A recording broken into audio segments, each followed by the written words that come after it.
انجیل کی منادی کرو اور جو ایمان لائے اسے باپ، بیٹے اور روح القدس کے نام سے بپتسمہ دو۔ دیکھو اب سے میں دنیا کے آخر تک تمہارے ساتھ ہوں۔ بعض اوقات ہم سمجھتے ہیں کہ یسوع مسیح ہمارا استاد ہے، اس لیے وہ کہتا ہے کہ جاؤ ساری خلق کے سامنے انجیل کی منادی کرو اور جا کر کیا کرو؟ شاگرد بناؤ۔ لیکن جب ہم یسوع کی ایک صفت، ایک صفاتی نام جو خداوند ہے اس پر غور کرتے ہیں کہ یہ نام یسوع کو کیوں دیا گیا، حالانکہ جو نام تھا فرشتے کی بابت مقدسہ مریم پر اور قوم اسرائیل پر جو ظاہر کیا گیا، بڑے وضوح کے ساتھ آپ یسایہ کی کتاب کے اندر پڑھ سکتے ہیں، متی کی انجیل کے اندر پڑھ سکتے ہیں، جس کی بابت لکھا ہے کہ دیکھو ایک کنواری حاملہ ہوگی اور وہ بیٹا جنیں گی اور اس کا نام یسوع رکھنا۔ یہ نہیں وہاں پر کہا گیا کہ اس کا نام خداوند رکھنا یا اس کا نام مسیح رکھنا۔ وہاں پر ایک الہام کے طور پر جو نام دیا گیا وہ نام ہے یسوع نام۔ اور آپ یسوع نام کی بابت جانتے ہیں جس کے معنی ہے نجات دہندہ، مخلصی دینے والا، چھٹکارا دینے والا، رہائی دینے والا۔ اب یہ صرف اور صرف یسوع نام کے معنی ہے نجات دینے والے کے۔ اب لفظ آتا ہے مسیح۔ اب مسیح کے بارے میں آج بھی اسرائیل قوم کی نظریں یسوع مسیح پر لگی ہوئی ہے، مسیح پر لگے ہوئے ہیں۔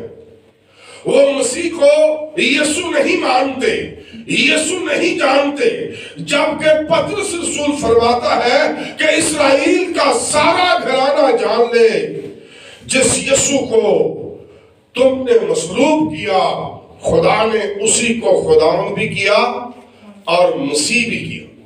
اس کا معنی یہ ہے کہ یہ مسیح نام اس کا ٹائٹل نیم ہے، خداوند نام جو ہے وہ ٹائٹل نیم ہے۔ لفظ خداوند کے جو لغوی معنی یہاں پر استعمال کیے گئے ہیں اس میں آقا کا مفہوم بنہا ہے، مالک کا مفہوم ہے۔ خداوند کے معنی ہے آقا یا مالک۔ آپ مقدس ابراہیم کی زندگی سے واقفیت رکھتے ہوں گے۔ مقدس ابراہیم کی بیوی اما سارہ جب مقدس ابراہیم کو پکارتی تھی تو وہ لفظ خداوند استعمال کرتی تھی، اے میرے خداوند، یعنی اے میرے مالک۔ یعنی یہ لفظ مالک کے طور پر، آقا کے طور پر، سربراہ کے طور پر، ملکیت رکھنے والے کے طور پر یہاں پر بیان کیا گیا ہے۔ اور وہ مالک اور وہ آقا اپنے شاگردوں سے کیا کہتا ہے کہ جاؤ شاگرد بناؤ۔ اب جس دور کے اندر یسوع مسیح مبعوث ہوا یا یسوع مسیح نے آ کر خدمت شروع کی تو اس وقت پوری دنیا پر روم باصر اقتدار تھا۔ رومی لوگ اسرائیل پر حکومت کر رہے تھے، رومی لوگ ایشیا پورے پر حکومت کر رہے تھے، اور روم کے کیسر کو، یعنی جو روم کا شہنشاہ ہوتا، جو روم سے پوری دنیا کو چلاتا، اس کیسر کا نام بھی ٹائٹل کے طور پر خداوند رکھا گیا تھا۔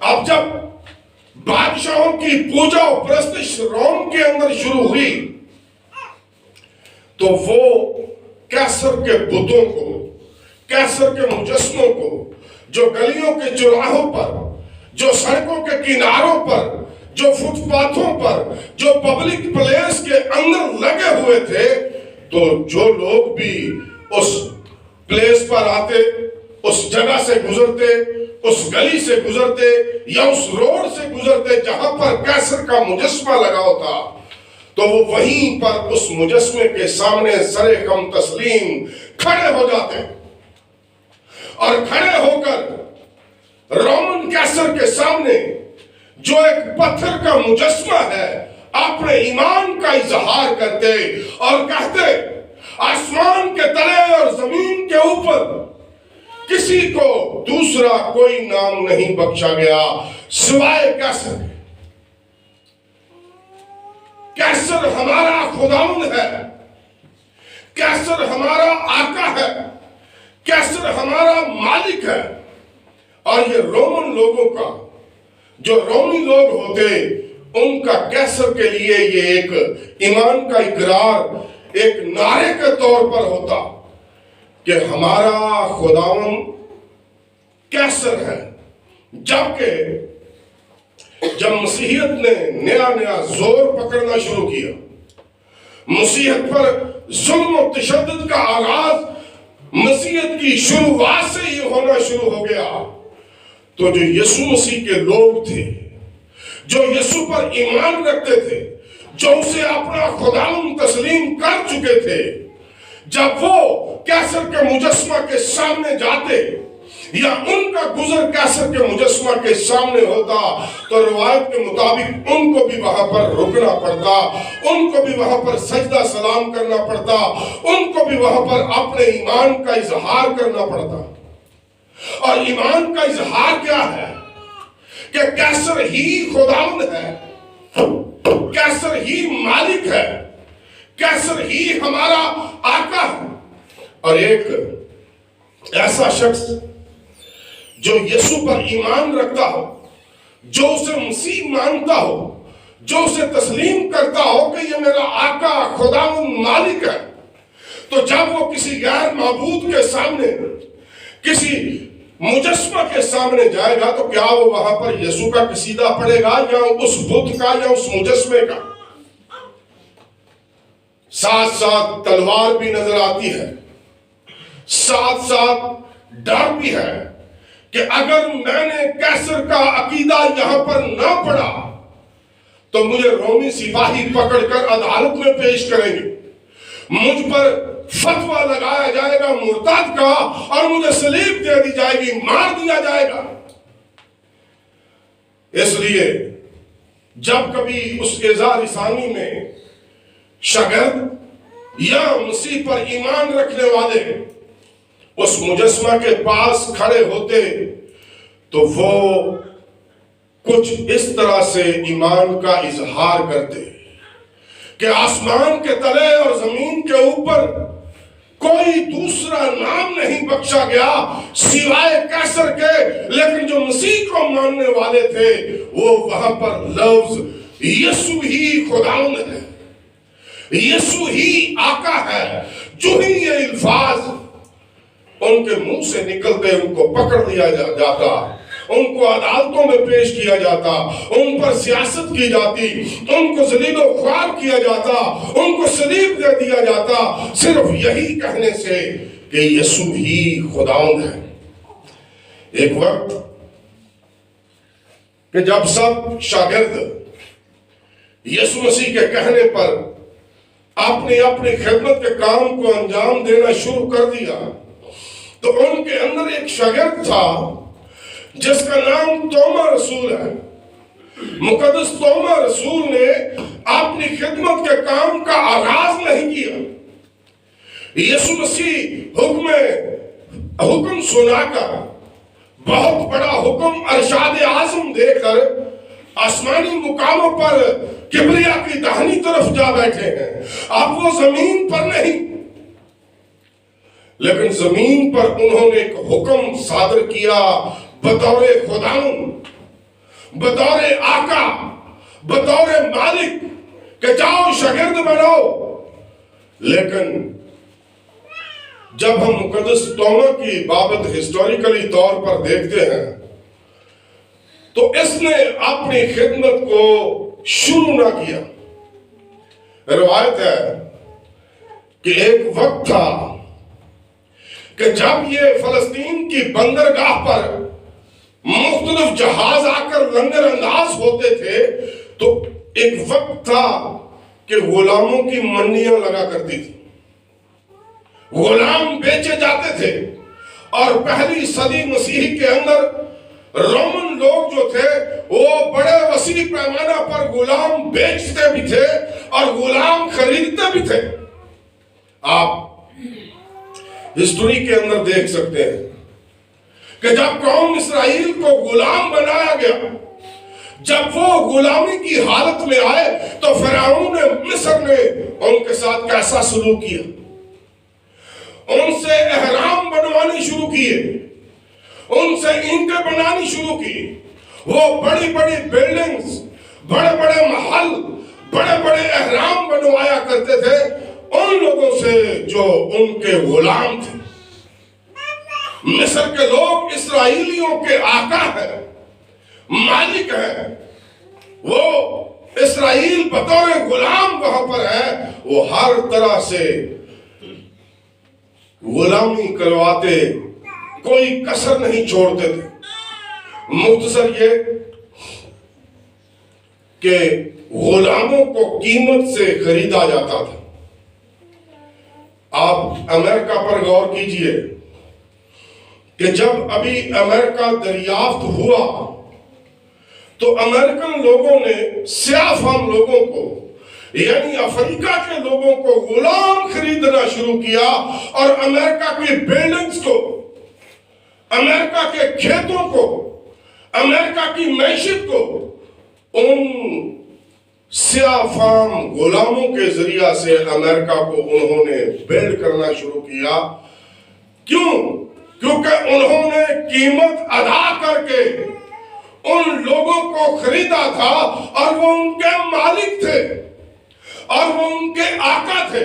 اب ایک غلام اور مالک کا جو تعلق ہوتا ہے وہ واقعی، اگر آپ اس بات کا تجزیہ اپنی زندگی میں بھی کر سکتے ہیں، اور ہر کسی کی زندگی میں ایسا تجزیہ ہوتا ہے، آئے دن آپ سنتے ہیں کہ کسی ملک نے، کسی چودھری نے اپنے مزارے کو مارا، اپنے مزارے پر ظلم و تشدد کیا، اپنے غلام کو جو اس کی آتھڑی کر رہا ہے اس کو وہ اچھے طریقہ سے اپنے ہاں نہیں رکھتے، بلکہ ہر ممکن کوشش ہوتی کہ اس کا ہڈی ہڈی اور بال بال پس کر ہمارے لیے صرف ہو جائے، یہ ہمارے لیے کام کرے، جو کچھ ہم کہیں وہ یہ کرے، یہ اپنی مرضی نہ کرے بلکہ ہماری مرضی کے مطابق یہ کام عمل میں لائے۔ سو ایک وقت تھا کہ یسوع مسیح اپنے آسمان پر چلے جانے کے بعد مقدس پالوس رسول پر ظاہر ہوئے، مقدس پالوس رسول پر اپنا اظہار ظاہر کیا اور کہا کہ تم غیر قوموں کے لیے میرا چنا ہوا وسیلہ ہے۔ اسی طرح ایک صبح مقدس توما فلسطین کی بندرگاہ پر جہاں جہاز لنگر انداز ہے وہاں پر چہل قدمی کر رہا ہے، چل پھر رہا، اور جب وہ وہاں پر چہل قدمی کر رہا ہے، یہ بھی ضرور اس چیز کو اپنے ذہن میں رکھیے گا کہ مقدس توما رسول کے بارے میں روایت بیان کرتی ہے کہ وہ ایک منجے ہوئے ماہر کاریگر، بلڈنگز بنانے والا شخص تھا، راجگیر تھا، مستریوں کا کام، میسن کا کام وہ کیا کرتا تھا، نہ صرف میسن کا بلکہ ترخانوں کا یعنی بڑھائیوں کا کام بھی وہ جانتا تھا۔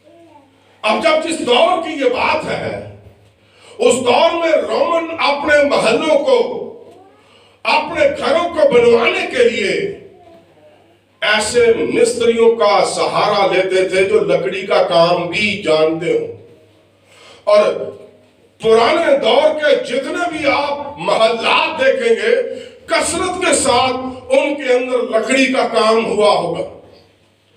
سو مقدس توما رسول یہی کہہ لیں کہ روزگار کی تلاش میں چل جا کے دیہڑی لا، اب ضعیف ہیں، بزرگ ہو چکے ہیں۔ یسوع مسیح نے اپنا اظہار بطور خداوند، بطور آقا